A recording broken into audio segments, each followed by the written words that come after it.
Once upon a time there was a dear little girl who was loved by everyone. Who looked at her, but most of all by her grandmother, and there was nothing that she would not have given to the child.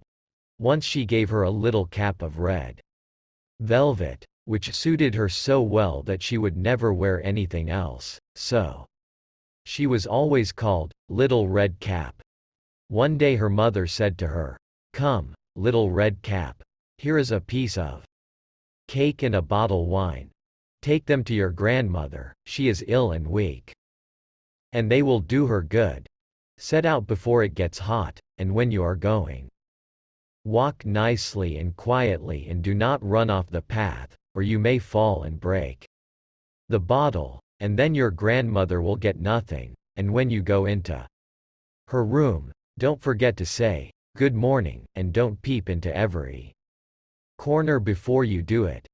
"I will take great care," said Little Red Cap to her mother, and gave her hand on it. The grandmother lived out in the wood, half a league from the village, and just as Little Red Cap entered the wood, a wolf met her. Red Cap did not know what a wicked creature he was, and was not at all afraid of him. "Good day, Little Red Cap," said he. "Thank you kindly, Wolf. Whither away so early, Little Red Cap?" "To my grandmother's." "What have you got in your apron?" "Cake and wine.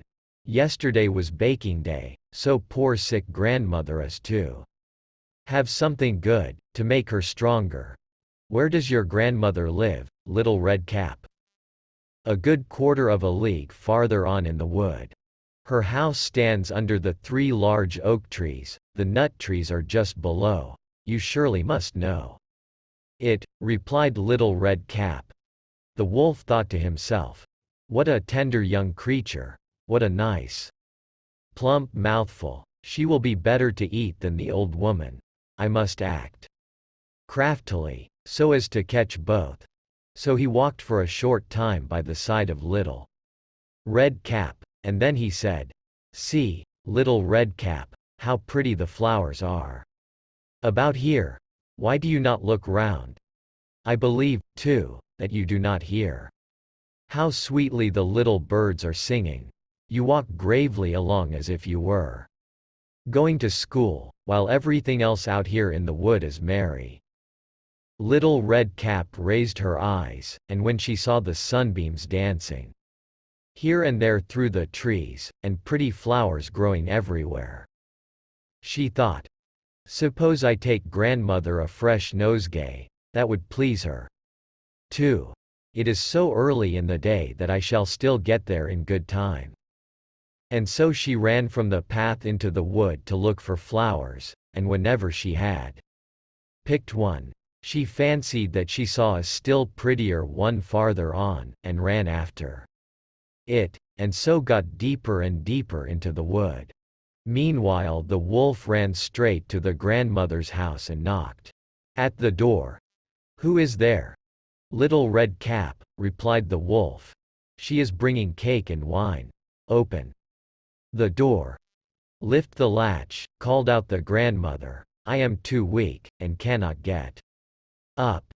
The wolf lifted the latch, the door sprang open, and without saying a word, he went straight to the grandmother's bed, and devoured her. Then he put on her clothes, dressed himself in her cap, laid himself in bed and drew the curtains.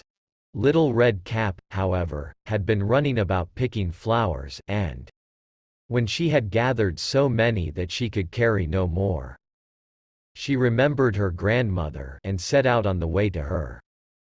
She was surprised to find the cottage door standing open, and when she went into the room, she had such a strange feeling that she said to herself, "Oh, dear! How uneasy I feel today, and at other times I like being with grandmother so much." She called out, "Good morning," but received no answer, so she went to the bed and drew back the curtains. There lay her grandmother with her cap pulled far over her face, and looking very strange. "Oh, grandmother," she said, "what big ears you have! "The better to hear you with, my child," was the reply. "But, grandmother, what big eyes you have," she said. "The better to see you with, my dear. But, grandmother, what large hands you have." "The better to hug you with." "Oh. But, grandmother, what a terrible big mouth you have." "The better to eat you with." And scarcely had the wolf said this, than with one bound he was out of bed, and swallowed up Red Cap. When the wolf had appeased his appetite, he lay down again in the bed, fell asleep and began to snore very loud. The huntsman was just passing the house, and thought to himself, "How the old woman is snoring! I must just see if she wants anything." So he went into the room, and when he came to the bed, he saw that the wolf was lying in it. "Do I find you here, you old sinner?" said he. "I have long sought you." Then just as he was going to fire at him, it occurred to him that the wolf might have devoured the grandmother and that she might still be saved, so he did not fire, but took a pair of scissors and began to cut open the stomach of the sleeping wolf. When he had made 2 snips, he saw the little red cap shining, and then he made 2 snips more. And the little girl sprang out, crying, "Ah, how frightened I have been! How dark it was inside the wolf!" And after that the aged grandmother came out, alive also, but scarcely able to breathe. Red Cap, however, quickly fetched great stones with which they filled the wolf's belly, and when he awoke, he wanted to run away, but the stones were so heavy that he collapsed at once and fell dead. Then all 3 were delighted. The huntsman drew off the wolf's skin and went home with it.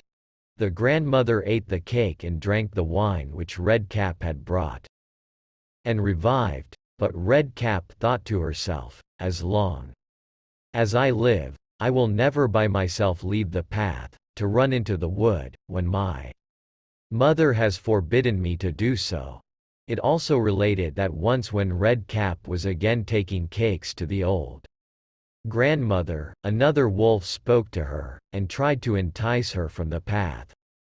Red Cap, however, was on her guard, and went straight forward on her way, and told her grandmother that she had met the wolf, and that he had said, "Good morning," to her, but with such a wicked look in his eyes, that if they had not been on the public road she was certain he would have eaten her up.